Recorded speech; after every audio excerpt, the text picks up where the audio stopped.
우리 지난 주일 오후 예배 때 사람보다 하나님께 순종하라 라고 하는 제목으로 말씀을 드렸어요.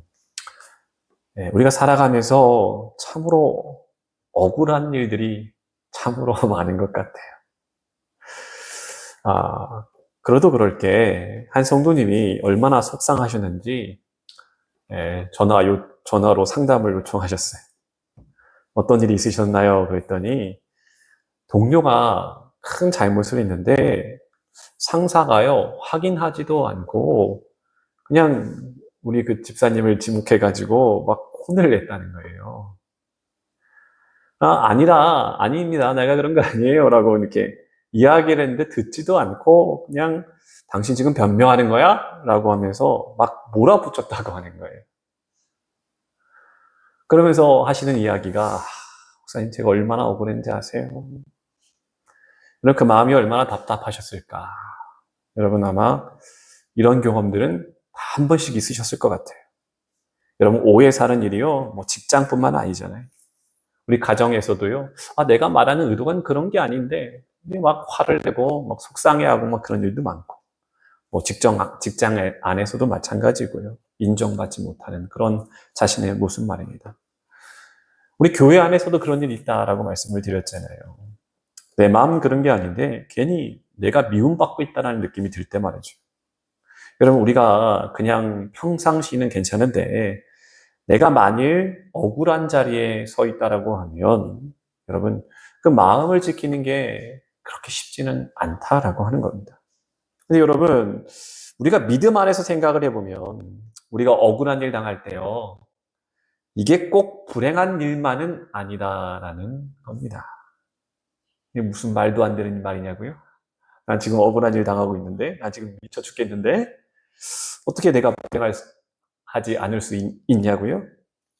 근데요 여러분, 우리가 믿음 안에서 이 문제를 가지고 오면은 억울하고 답답한 그 순간이 나는 오늘 무엇을 바라보고 사는지가 사실은 드러나는 자리이기도 합니다.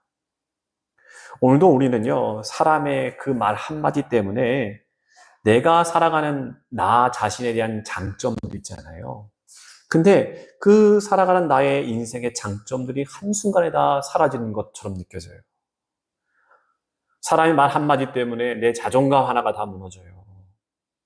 내가 얼마나 사랑받고 있는 사람인지 이것을 다 잃어버릴 정도로 그냥 사람의 그 말 한마디가 마음에 큰 상처를 내는 거예요. 그래서 그 말 한마디가 두려움에 전전 흥흥하게 만든다는 거예요. 근데요, 오늘 말씀을 준비하면서 오늘 이야기는 누가 들어야 될까라고 했을 때 우리 유아, 자녀들이 들어야 되겠다라는 말씀을 그렇게 생각을 좀 해봤어요. 왜요?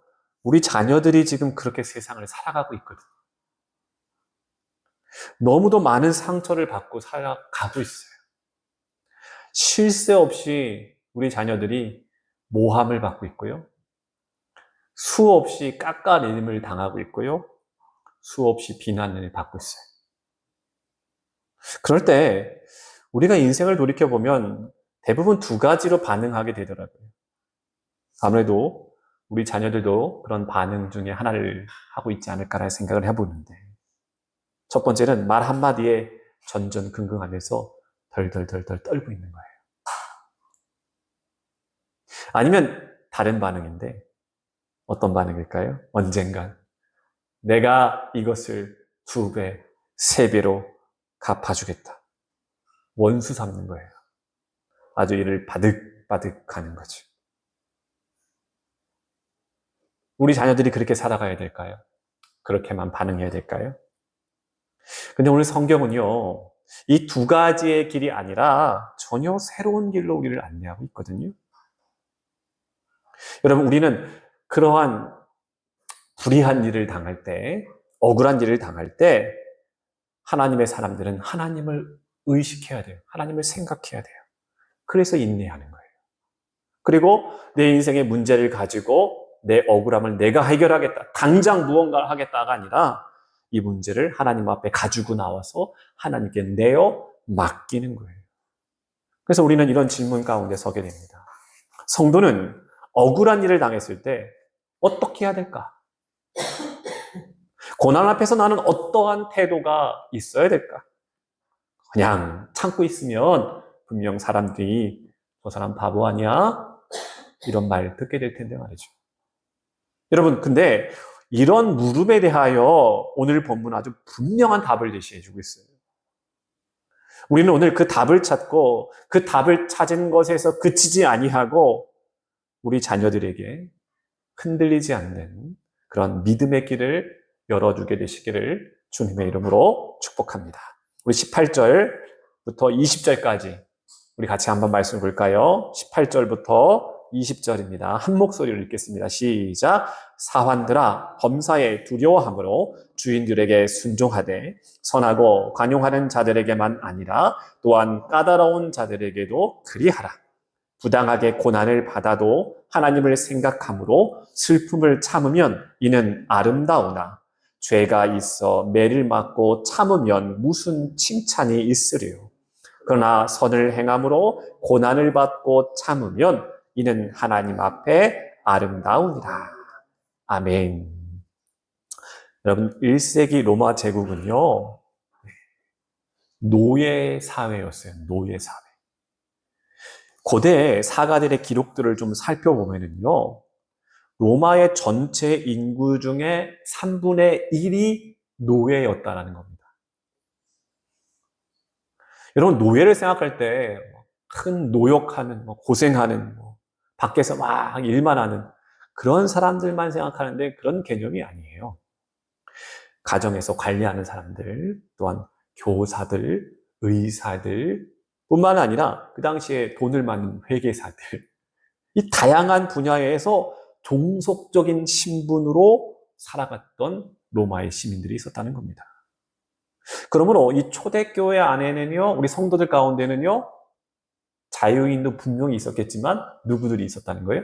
노예의 신분에 있는 사람들도 많이 있었다라고 하는 거죠. 그러니까 오늘 이 당시에 이 말씀은요, 종들, 이 노예의 자리에서 믿음을 지키며 살아가는 그 성도들에게 주어진 권면이다라고 하는 거죠. 베드로는요, 이 당시 이 사회 구조 속에서 어떻게 보면 가장 연약한 위치에 있었던 성도들, 그들을 특별하게 격려하는 말씀이 있다는 거예요.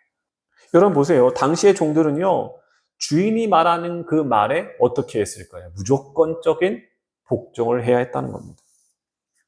그런데요, 여러분 생각을 해보세요. 주인이라고 다 선하고 좋은 주인이 있을까?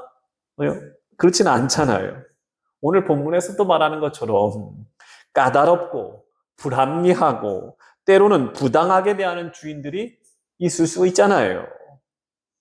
그러니까 베드로는 말합니다. 부당하게 고난을 받아도 여러분 하나님을 생각하십시오라고 하는 겁니다. 왜요?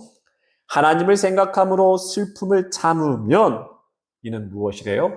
아름답다라고 말씀하고 있는 거예요. 여기서 중요한 표현이 있습니다. 하나님을 생각함으로라고 하는 거죠. 여러분 이 말씀은요, 단순히 그냥 억지로 쥐어 짜내가지고 그냥 참는 게 아니라 하나님을 바라보기 때문에, 하나님 때문에 견디는 것, 그런 뜻이에요. 여러분 한번 생각해 보세요.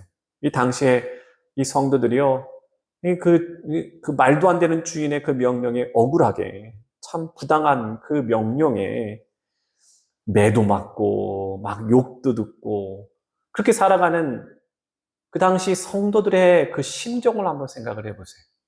얼마나 참담할까? 그들 스스로가 그런 마음 갖지 않겠어요? 내가 왜 이런 대우를 받아야 되느냐?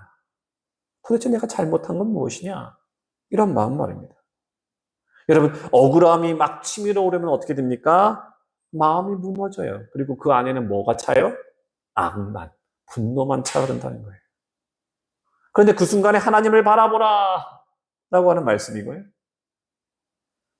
내 안에 분한 마음들, 억울한 마음들, 악한 마음이 막 올라올 때에 하나님 앞에 그것을 가지고 나아가서 하나님 앞에 울부짖으라는 거예요. 하나님, 나 너무 억울해. 하나님, 나 너무 속상해요. 너무 힘들어요. 그러나 주님 때문에 난 참습니다. 주님으로 인하여 나는 인내합니다. 라고 하는 거예요. 여러분, 이 인내, 이 참음은요, 그냥 자신이 약해서 당하는 게 아니라는 거예요. 이 인내는 하나님 앞에서 내 신앙과 내 믿음이 존귀하게 여겨지는 행위가 되더라라고 하는 것이죠. 여러분, 이건 우리도 마찬가지. 우리가 직장에서, 가정에서, 우리 교회 안에서도 마찬가지. 억울한 일은 늘 발생해요. 그렇게 억울하게 비난받고 분명 내 마음은 그런 마음이 아니고 내 행위는 그런 행위가 아닌데 오해받을 때 그때도 우리는 똑같을 거예요. 분하죠. 속상하죠. 그럴 때 우리는 어떻게 해야 된다? 하나님을 떠올려야 돼. 하나님을 생각하고 하나님을 의식해야 된다라고 하는 거예요. 사람 때문에 그 사람 보라고 참는 게 아니라는 거예요. 주님 때문에, 주님 때문에 인내하고 인내하는 것이다라는 거예요. 여러분, 오늘 이 고백이 우리의 고백이 될 때 우리가 인내하는 거. 그러니까 사람 앞에서 저 사람 때문에 인내하는 게 아니고 하나님 앞에 내 억울함을 가지고 나왔을 때 우리가 참고 인내하는 게 헛되지 않은 거예요.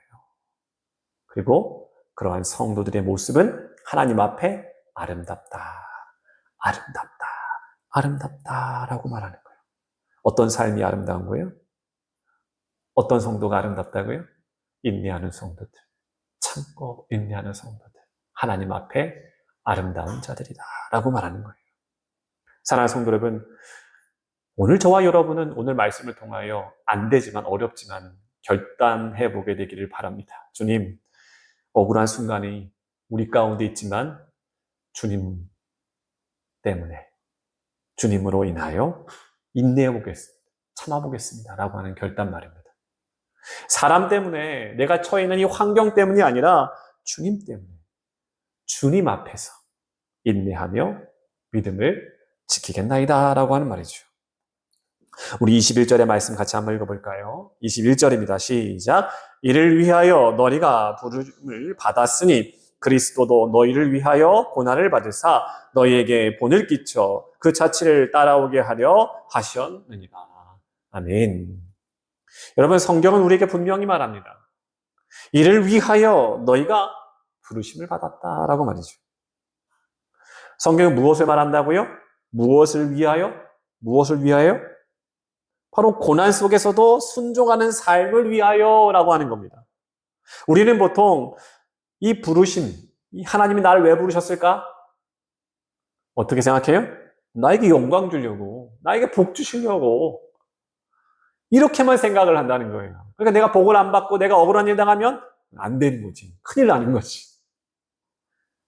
그래서 우리는 예수 믿으면 평안해요. 예수 믿으면 복이 와요. 예수 믿으면 다 잘 돼요. 여러분, 이게 거짓말은 아니에요. 다 사실이에요. 근거가 있어요.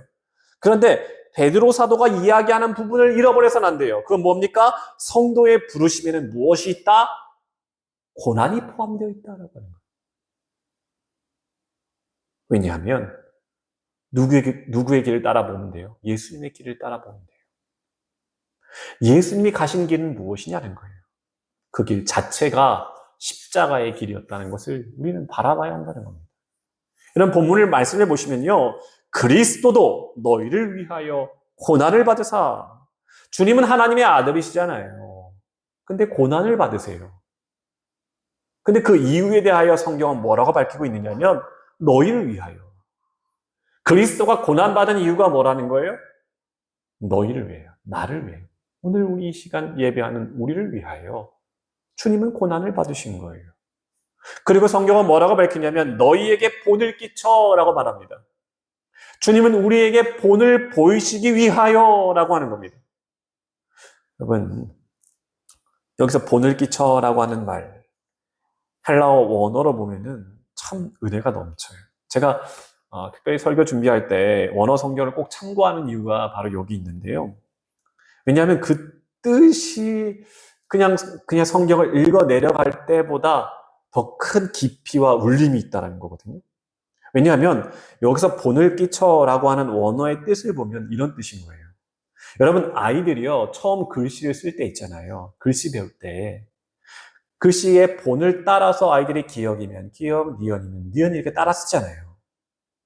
그러니까 아이들이 처음 글을 배울 때 글씨의 본을 따라서 쓰는 것처럼, 마치 그리는 것처럼 예수님의 고난과 그 자취를 우리가 똑같이 뭐 하는 거예요? 따라 쓰는 거예요. 따라 쓰고 있다라는 거예요. 이것이 본을 끼쳤다라고 하는 원어의 뜻인 거예요.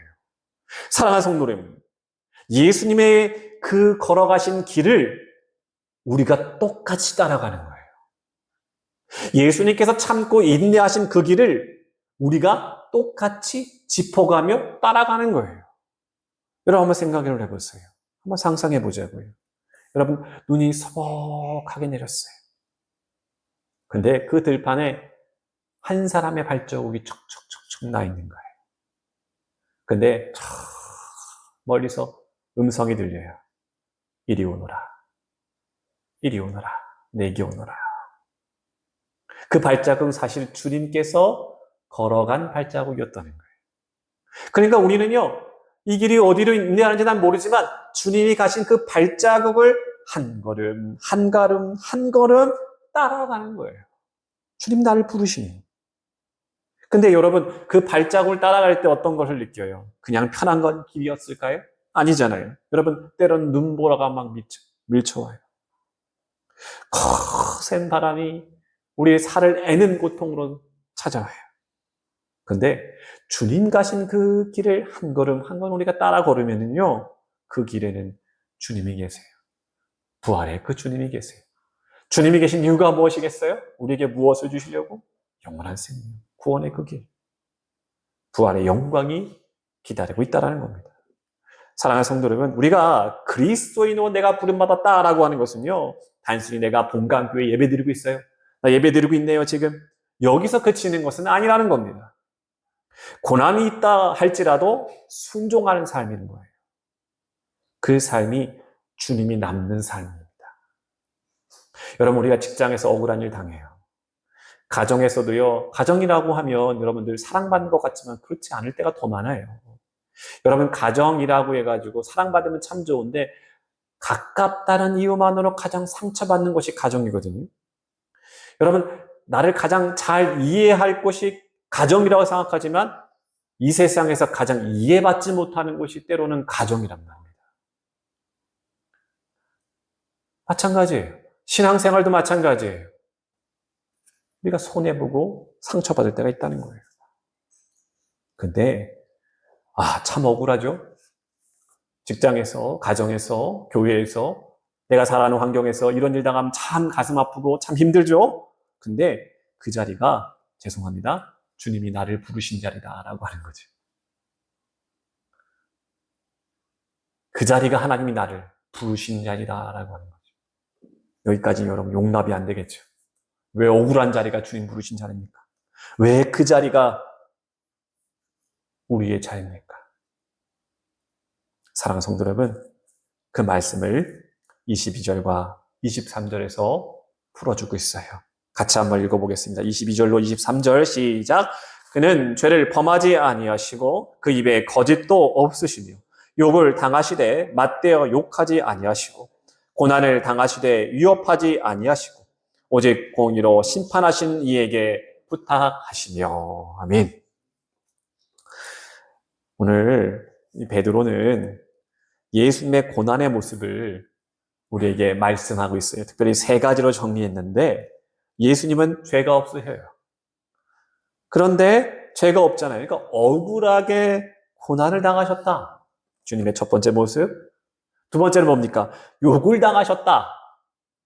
그러나 욕을 당하셨지만 주님은 어떻게 해요? 맞대응하지 않으셨다라고 해요. 세 번째 뭡니까? 고난을 받으셨다. 그러나 감히 나에게 고난을 줘? 라고 하면서 저를 위협하지 않으셨다는 거예요. 그리고 하나님 앞에 맡겨드렸다라고 하는 거죠. 사랑하는 성도 여러분, 예수님은요, 그분조차도 억울한 자리가 있으셨다는 거예요. 그런데 그 억울함을 풀 수 있는 권한, 권리, 능력이 있으셨지만 어떻게 하셔요? 보복하지 않으셨다는 거예요. 오히려 하나님 앞에 맡겨드리더라라고 하는 거죠. 예수님은요, 언제든지 하늘의 천군 천사를 부르실 수 있는 분이시죠. 말씀 한마디에 원수가 물러가는 거예요. 그러나 예수님은 그 길을 선택하지 않으세요. 빌라도 앞에서도 그 불의한, 그 억울한 재판을 받고 계시면서도 나는 죄가 없다. 나는 죄가 없다. 나를 빨리 풀어라. 그런 소리 하지 않아요. 모든 것 하나님께 맡겨드려요. 오직 공의로 심판하시는 이에게 부탁하셨다라고 오늘 기록하고 있는 거예요. 여러분, 이것이 예수 그리스도의 고난의 본, 그것을 말하는 겁니다. 여러분 생각해 보세요. 십자가 아래서 사람들이 예수님을 조롱하기 시작합니다. 야, 네가 하나님 아들이면 내려와 봐라. 야, 너 그렇게 다른 사람들은 구원하면서 너 자신은 구원하지 못하느냐? 여러분, 이런 조롱 자체가 얼마나 비참했겠어요. 얼마나 억울했겠어요. 얼마나 모욕적이었겠어요. 근데 저 같으면 바로 막 부락 할 것 같은데 주님은 한마디를 대꾸하지 않아요. 대신 하늘을 우러러 침묵하시죠. 주님의 침묵은 곧 순종이었다는 겁니다.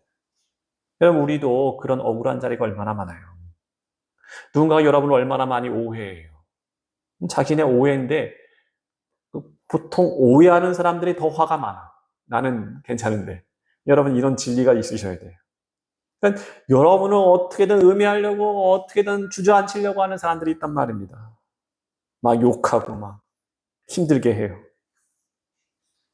근데 우리의 본능은 뭐예요? 맞대응하는 거거든요.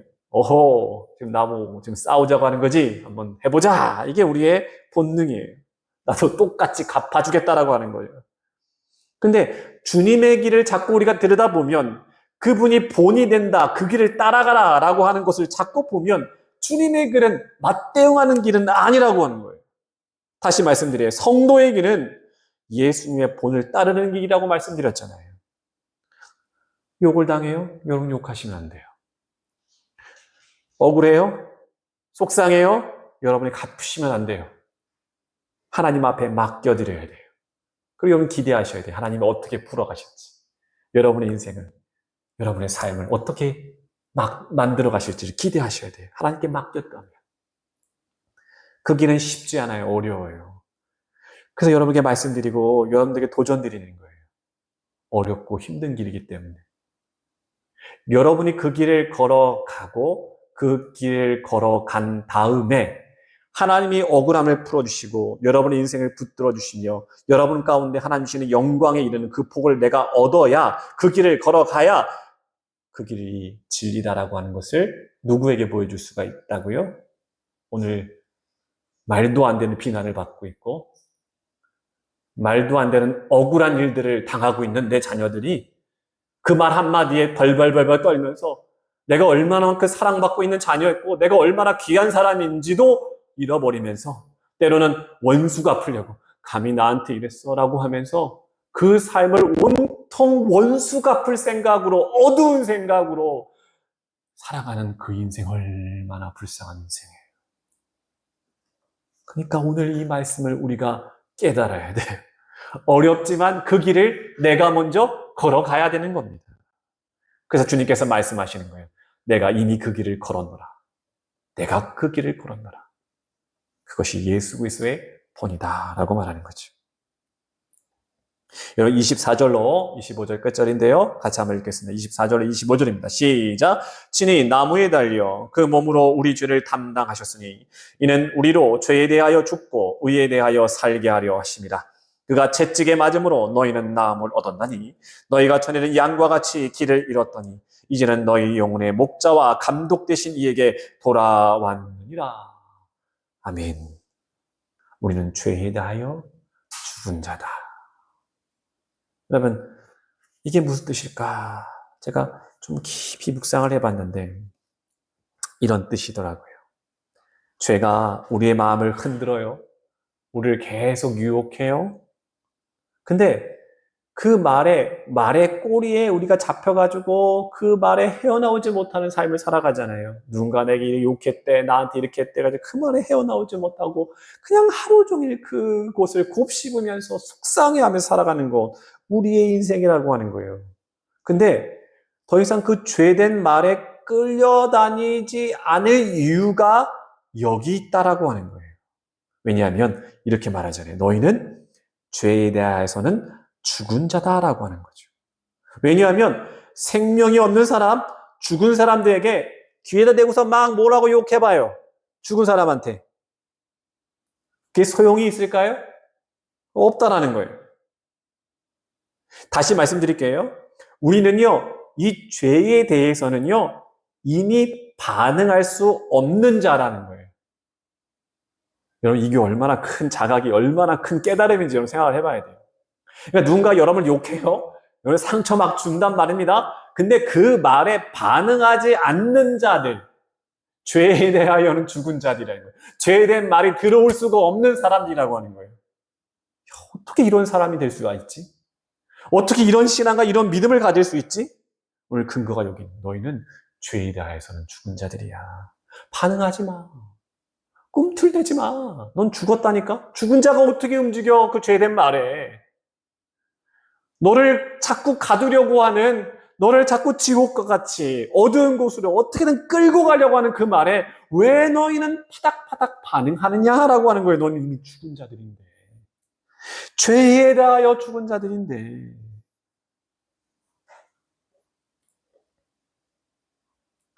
죄의 목소리에 반응하지 않는 자. 이들이 바로 성도들이라는 거예요. 우리라는 거예요. 저는요, 이 말씀을 묵상하면서 또 여러분을 수없이 축복했습니다. 바라기는 우리 자녀들이 세상에 상처 주는 그런 악한 말들에는 반응하지 않게 되기를 주님의 이름으로 축복합니다. 여러분, 이게 가장 중요한 것 같아요. 여러분, 끊임없이 세상은 우리를 비난할 겁니다. 힘들게 할 거예요. 끌어내릴 거예요. 근데 그 말은 계속 들릴 거예요. 우리 죽는 그날까지, 천국 가는 그날까지 끝까지 그 이야기는 들려요. 근데 나는 그 말에는 반응하지 않는 자들이라는 거예요. 이야, 이런 축복이 우리에게 있고 우리 자녀들에게 있다라고 한다면, 이 신앙과 이 믿음을 물려줄 수 있다라고 한다면 다 했다, 다 했다. 난 다 했다 라는 생각이 듭니다. 성경은 다시 한번 말합니다. 우리는 의에 대하여는 산 자다라고 하는 거예요. 그러면 우리는 살아있어야 되는데 어디서 살아있어야 되느냐?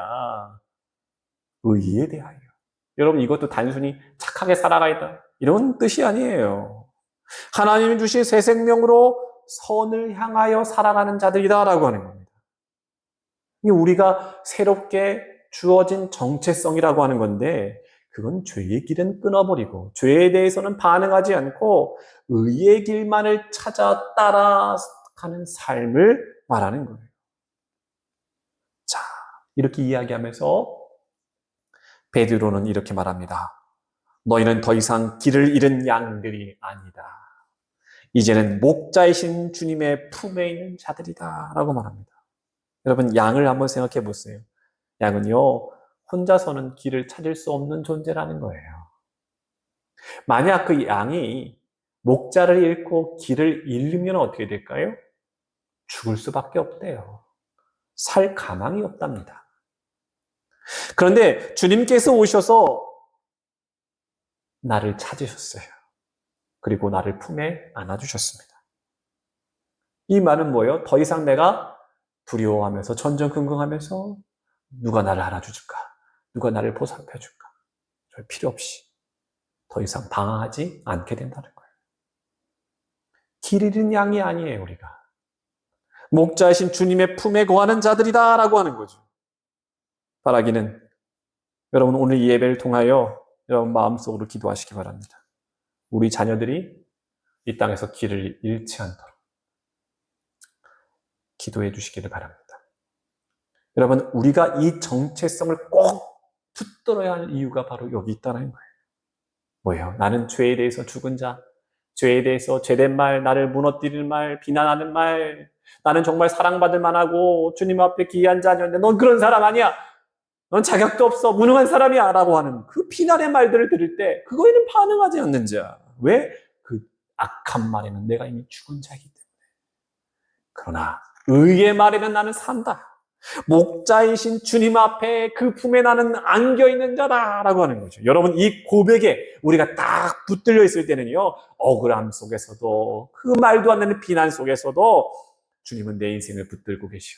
내 인생의 길을 주님께서 꼭 붙들고 계셔 라고 하는 이 확신으로 언제까지 주님 나를 부르시는 그날까지 우리는 견뎌낼 수 있는 힘을 얻게 되는 것입니다. 사랑하는 성도 여러분, 말씀을 정리할까요? 오늘의 본문의 말씀, 그리스도의 고난을 본받자라고 하는 겁니다. 우리 예수님은요, 어떠한 죄도 없으신 분이에요. 근데 그 주님은 고난을 받으셨다는 거예요. 받을 이유조차가 없으신 분인데 그는 고난을 받고 끝까지